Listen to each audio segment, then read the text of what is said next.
बिस्मिल्लाहिर्रहमानिर्रहीम। आज एक इंतहाई अहम कानूनी इशू के ऊपर डिस्कस करने जा रहा हूँ, जो कि पाकिस्तान की कानूनी हिस्ट्री में इंतहाई अहमियत का हामिल है और अवामुन्नास को इसका इदराक और इल्म इतना ना है जितना कि होना चाहिए। और वो इशू है कि सुप्रीम कोर्ट ऑफ पाकिस्तान का दायरे अख्तियार समात, jurisdiction of supreme court of Pakistan. तो इस सिलसिले में अगर आप मेरा छोटा सा लेक्चर, टाइम बहुत छोटा है, मौजू बहुत बड़ा है और इसके ऊपर सैर हासिल बहस की जा सकती है, लेकिन चूँकि टाइम मुझे आपने बहुत कम दिया है, इस लिहाज से मैं कोशिश करूँगा कि इसको बहुत ही शार्ट इसको कवर करूँ। ये याद रखिएगा कि सुप्रीम कोर्ट ऑफ पाकिस्तान को जो दायरा इख्तियार समात मिलता है वो आइन के आर्टिकल 191 उसके तहत मिलता है, जिसमें लेजिस्लेशन ये की गई आर्टिकल 191 में कि सुप्रीम कोर्ट अपने प्रैक्टिस के लिए, अपनी प्रैक्टिस और प्रोसीजर के लिए अपने रूल्स फ्रेम खुद करेगी। ये है आर्टिकल 191।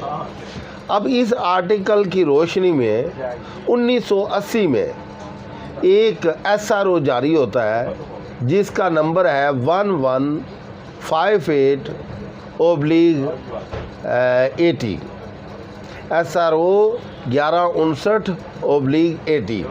ये SRO पास किया सुप्रीम कोर्ट ने और कहा कि हम अपनी प्रैक्टिस और प्रोसीजर को चलाने के लिए अपना तरीक़ाकार और रूल्स फ्रेम करने जा रहे हैं।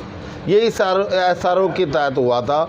और SRO किस तरह जारी किया सुप्रीम कोर्ट ने? एक आर्टिकल 191 की रोशनी में, क्योंकि आर्टिकल 191 जो है ये एम्पावर करता था सुप्रीम कोर्ट को कि वो अपने रूल्स बनाए, अपने प्रोसीजर के लिए, प्रैक्टिस के लिए अपने रूल्स फ्रेम करे। लिहाजा 1980 में इस SRO 1159/80 के तहत उन्होंने रूल्स बनाए और उन रूल्स को कहा जाता है द सुप्रीम कोर्ट रूल्स 1980। ये बड़ा इंतहाई नाजुक मामला है, इसको समझने की कोशिश है, लिहाजा बड़े गौर से आपने सुनना है, बेशक पास करके सुन ले। अब हमने जाना है कि वो SRO जब पास हो गया तो फिर रूल्स बने, रूल्स का नाम रखा गया द सुप्रीम कोर्ट रूल्स 1980। और ये सुप्रीम कोर्ट रूल्स 1980 ये दो हिस्सों पर मुश्तमिल है। एक हिस्सा जो है वो आर्डर्स के ऊपर मुश्तमिल है और एक हिस्सा शेड्यूल के ऊपर मुश्तमिल है। जो आर्डर्स हैं उसमें 36 पूरे आर्डर्स थे, लेकिन अब 35 रह गए। 36वां जो आर्डर था वो रिपील हो गया, तो अब रह गए 35। वो 35 जो है वो आर्डर्स क्या है, मैं अभी बयान तो कर सकता था केसी में, लेकिन टाइम वो बिल्कुल थोड़ा है। और 6 शेड्यूल हैं सुप्रीम कोर्ट के, और ये इस तरह सुप्रीम कोर्ट रूल जो है वो पूरे हो जाते हैं। अब सुप्रीम कोर्ट के सामने आम वकला ये समझते हैं कि फौजदारी केस हो तो ज़ाब्ता फौजदारी जो है वो सुप्रीम कोर्ट उसको लागू करती है, उसको फॉलो करती है। हालांकि ऐसा नहीं है, सुप्रीम कोर्ट ज़ाब्ता फौजदारी की पाबंद नहीं है। और इसी तरह आम वकला ये समझते हैं कि सुप्रीम कोर्ट में अगर कोई दीवानी केस हम दायर करते हैं तो ज़ाब्ता दीवानी की ज़रूरत होती है। सुप्रीम कोर्ट ज़ाब्ता दीवानी को, CPC को बरूए कार ला कर प्रैक्टिस और प्रोसीजर को आगे चलाता है। ऐसा हरगज़ मेरे भाई नहीं है। सुप्रीम कोर्ट के पास प्रोसीजर सिर्फ और सिर्फ सुप्रीम कोर्ट रूल्स 1980 हैं, जिसमें तमाम प्रोसीजर सुप्रीम के लिए फार्मूलेट हुआ है।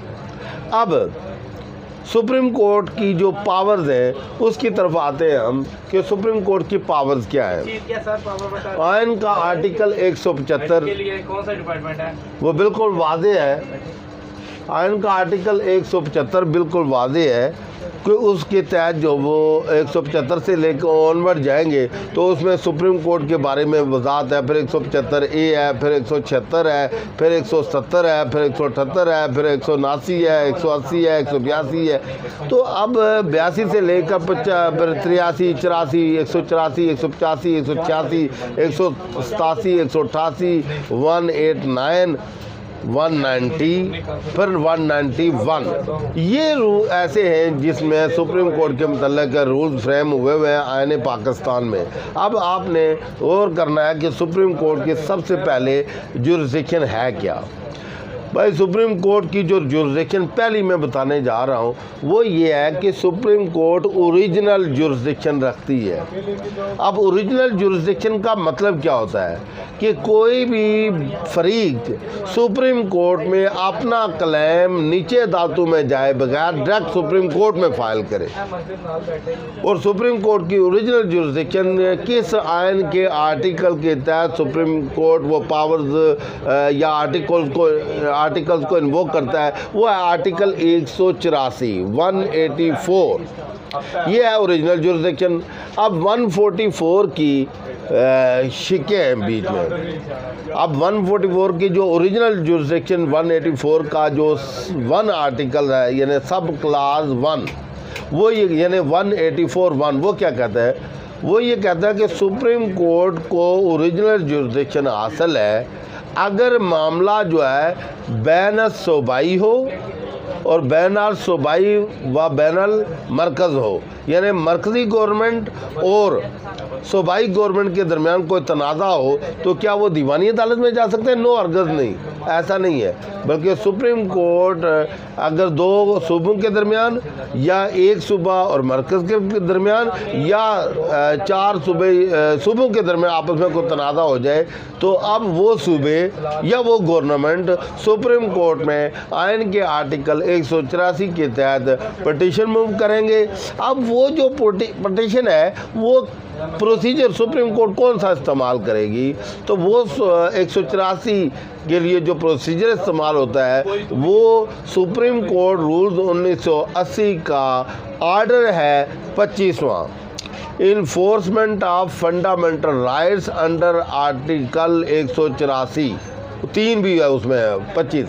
तो अब जो है जो अगर हम सुप्रीम कोर्ट 184(1) में तो आ गया बैन सूबाई हो गया तनाज़ा हो या बैन सूबाई और मरकज़ का हो तो हम उधर। अब 184(2) क्या कहता है, 184 अंडर ब्रैकेट 2 यानी सब क्लास 2, उसमें यह है कि सुप्रीम कोर्ट एक सिविल अदालत की तरह 2 सूबों के दरमियान या मरकज़ और सूबे के दरमियान जो तनाज़ा था केस की समाअत करेगा और सुप्रीम कोर्ट डेक्लेरेटरी डिग्री पास करेगी भाई किसका ये टाइटल किसका है।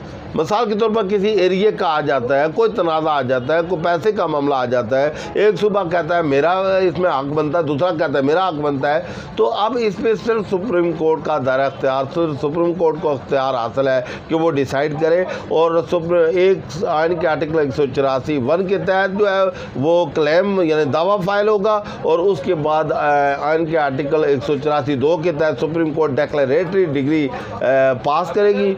अब एक इसी की प्रोविजन 184(3) जो है उसमें ये लिखा गया है कि भाई कोई भी बंदा सुप्रीम कोर्ट ऑफ पाकिस्तान में आयन का आर्टिकल 184(3) के तहत फंडामेंटल राइट्स की इन्फ्रिंजमेंट अगर किसी ने की हो तो वो इन्फोर्समेंट ऑफ फंडामेंटल राइट्स के लिए डायरेक्ट सुप्रीम कोर्ट में प्राइवेट बंदा भी जा सकता है। अब सुप्रीम कोर्ट में लेकिन सुप्रीम कोर्ट में एक आम बंदा भी केस फाइल कर सकता है डायरेक्ट ओरिजिनल जुरिस्डिक्शन 184(3), लेकिन प्रोसीजर कौन सा इस्तेमाल होगा ये याद रखिएगा। जिस तरह के एक दीवानी इधर सिविल जज के लिए एक जब दीवानी दावा फाइल होता है तो वो जो CPC आगे रखता है प्रोसीजर उसका इस्तेमाल करता है, लेकिन सुप्रीम कोर्ट जो प्रोसीजर इस्तेमाल करेगी वो ये इस्तेमाल करेगी यानी सुप्रीम कोर्ट रूल्स 1980। और जब फंडामेंटल राइट्स के इन्फोर्समेंट के लिए कोई बंदा गया होगा डायरेक्ट 184(3) के तहत तो इसका आर्डर 25 इस्तेमाल होगा, ये याद रखिएगा। CPC या कोई ज़ाब्ता दीवानी, ज़ाब्ता फौजदारी इस्तेमाल नहीं होगा। ये मुगालता है हम वकला को, मुगालता जो है ये जो स्टूडेंट्स हैं, लॉ के स्टूडेंट्स, ये जो है ना वो अपना दूर कर लें। अब ये तो हो गया 184(3). अब 184(3) के मुताबिक ये 184 भी हुआ है, 184(1), 184(2) और 184(3).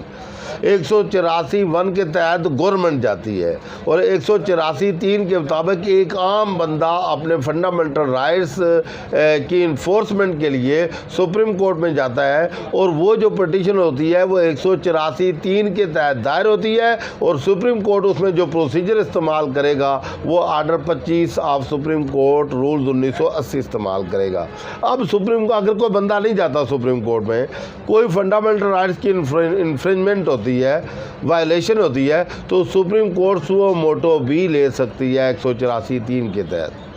लेकिन 184(3) के में और 199 हाई कोर्ट में जो हम रिट दायर करते हैं उसमें फ़र्क ये है कि सुप्रीम कोर्ट जो है वो सुओ मोटो लेके एक्शन ले सकती है, जबकि हाई कोर्ट 2015 के बाद सुओ मोटो एक्शन नहीं ले सकती। और अभी जो 6 जुलाई को एक फ़ैसला आया था, ये जो हेलमेट के बारे में हाई कोर्ट के एक जज साहब ने कहा था कि जो मोटरसाइकिल पे पेट्रोल पंप में एक बंदा जाता है और वो उसको अगर उसको पेट्रोल ना दिया जाए, तो इसके ऊपर फिर सरकार गई, उसके ख़िलाफ़ कोई बंदा गया ICA में गया, हाई कोर्ट के इंट्रा कोर्ट अपील में गया, डबल बेंच में, तो फिर उसके ख़िलाफ़ सुप्रीम कोर्ट में केस फाइल हुआ, जो कि 6 या 7 मेरे ख्याल में मार्च को 6-7 मार्च को ये डॉन न्यूज़ में ये पब्लिश हुआ था। ये फ़ैसला 3 जजेस का फ़ैसला था। तो सुप्रीम कोर्ट ने कहा कि भाई ये जो जज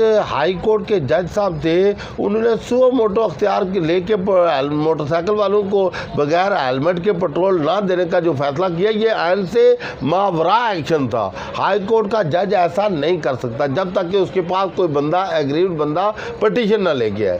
सुप्रीम कोर्ट ने उस फैसले को कलअदम करार दे दिया और फिर ये डिक्लेयर कर दिया कि high court suo motu action नहीं ले सकती, जबकि सुप्रीम कोर्ट जो है वो 184(3) के तहत सुओ मोटो एक्शन ले सकती है। अब जो पावर्स हाई कोर्ट की 199 आर्टिकल के तहत हाई कोर्ट को है, वही पावर जो है वो 184(3) के तहत सुप्रीम कोर्ट को है। लेकिन सुप्रीम कोर्ट को वो पावर जो है वो उसमें एक आम आंसर यह है कि वो सुओ मोटो ले सकती है, हाई कोर्ट सुओ मोटो नहीं ले सकती। और हाई कोर्ट में रिटें हम दायर कर सकते हैं, मतलब 5 किस्म की रिट होती है। रिट ऑफ होती है मंडाबस होती है, रिट ऑफ कोवरंटो होती है, रिट ऑफ सर्चुरारी होती है, हिबियस होती है। तो ये जो 5 किस्म की रिटें हैं ये मैं मुख्तसरन मैंने बयान की है। 5 किस्म की रिटें हम आइन के आर्टिकल 199 के तहत हाई कोर्ट में दायर करते हैं, लेकिन इसमें हाई कोर्ट जो वो सुओ मोटो एक्शन नहीं ले सकती, ये आप क्लियर कर लें। तो अब ये तो हुआ है कि जो अभी तक मैंने बयान किया है ये सिर्फ original jurisdiction of the supreme court के मतलब बयान किया है। अब अगला जो लेक्चर होगा वो अपीलेट जुरिसडिक्शन और दीगर जुरिसडिक्शन को मैं डिस्कस करूँगा। आज के लिए इतना ही काफ़ी है और इसके बारे में आप जजमेंट बेशुमार आ चुकी हैं। 184(3) के ऊपर सबसे पहले जो इम्पॉर्टेंट केस जो अदालतों में हवाला दिया जाता है वो पब्लिक इम्पॉर्टेंस का केस होगा, तो 184(3) के तहत हम सुप्रीम कोर्ट में जाएंगे। अगर मामला पब्लिक इंपॉर्टेंस का नहीं होगा तो सुप्रीम कोर्ट में हम नहीं जा सकते और नहीं सुप्रीम कोर्ट उसमें सुओ मोटो लेती है। तो अब Benazir versus federation of Pakistan है या प्रेसिडेंट ऑफ पाकिस्तान, ये एक मुकदमा चला था जो जब बेनज़ीर की गवर्नमेंट को गिरा दिया गया था। तो उस केस में साइटेशन है वो सबसे पहले ये बयान किया गया कि पब्लिक इम्पॉर्टेंस का दावा होगा तो सुप्रीम कोर्ट 184(3) के तहत आप अख्तियार समात लेगी, वगरना ले। और उसके बाद नवाज शरीफ ने एक केस किया, मियाँ Mohammad Nawaz Sharif versus president of Pakistan है या फेडरेशन ऑफ पाकिस्तान, पाकिस्तान है, ये 1991-92 की कोई जजमेंट है। तो इसमें बिल्कुल डिटेल से डिस्कस किया गया है कि पब्लिक इम्पॉर्टेंस कब होगी और सुप्रीम कोर्ट जो है कोई केस पब्लिक इम्पॉर्टेंस की एम्बेड में कब फॉल करता है और सुप्रीम कोर्ट कब जो है वो उसमें एक्शन लेगी। तो इसको बड़ा गौर से समझिएगा। मेरी एक नाकस सी जो कोशिश थी, आप आए मेरे पास तो मैंने कहा इसको मैं बयान कर दूँ। Thank you very much. Thank you.